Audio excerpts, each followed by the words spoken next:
Every dog has his day, but only gangsters can be labeled as Mobster of the Month.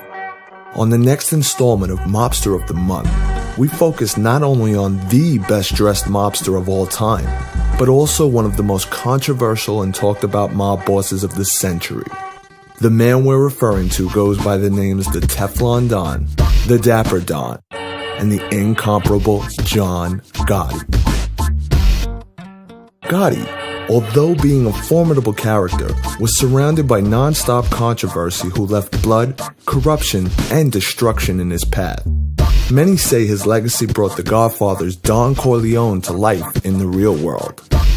He found his rise to fame in 1985 after he was left to make a quick decision between himself and the rules. Around this time, Gotti and his soldiers were dealing narcotics. This was something Gambino crime boss Paul Castellano looked down on and forbid. The penalty for being caught in the distribution of drugs was death. Gotti, however, played by his own rules and went on his own will. The decision to either take out Big Paul unpermitted or being killed himself left him with a seemingly easy choice. In 1985, outside Sparks Steakhouse, Gotti went forward with the hit, and this would place him in the rank of the new Gambino crime boss. With great power, however, also comes great risk, and considering how he rose to power, this was something that didn't sit well with the other family bosses.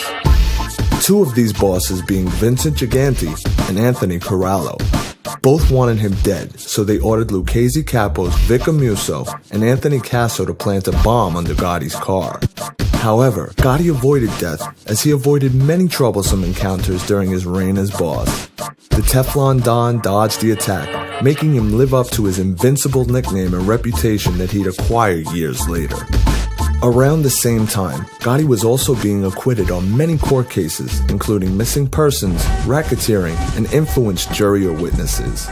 Whether it was a major court case or a string of personal assaults, he always was cleared of every charge. This also added to his media persona, making him seem indestructible and exempt from the rules, which was yet another thing mob patrons despised. As a rule, the Mafia always liked to stay out of the limelight, so for someone to flash their power and wealth in front of TV cameras upset a lot of older generation Mafia. But as the saying implies, what goes up must come down.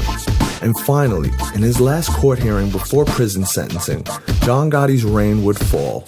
His underboss and personal hitman, Sammy Gravano, would speak about the crimes both committed and forever be labeled as what the Mafia calls a rat. The FBI played back some wiretapes of Gotti trying to pin all the contracted hits on Sammy.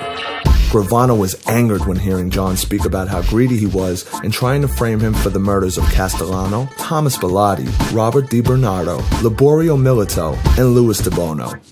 In 1991, Gravano made a deal with the government and turned informant, which would unravel secrets about the Gambino family and put Gotti behind bars for life. Gravano gave full descriptions and detailed events in the Gambino's timeline, from the Castellano hit right through the Gotti's place in the family. The Teflon Don was fined $250,000 and given a life sentence. The announcement soon came to the media as, "The Teflon is gone, the Don is covered with Velcro, and all the charges stuck." Gotti eventually died from throat cancer at the age of 61, looking a shell of his former self in this unrecognizable photo taken months before his death. According to former Lucchese crime boss Anthony Gaspipe Casso, what Gotti did was the beginning of the end of Cosa Nostra. We hope you've enjoyed our tale of John Gotti and latest installment to our series for Mobster of the Month. Keep it locked here for more web series, original documentaries, and all things mob-related at thenationalcrimesyndicate.com. You tell this punk, I meet John Gotti tonight. You'll sever your mother head off.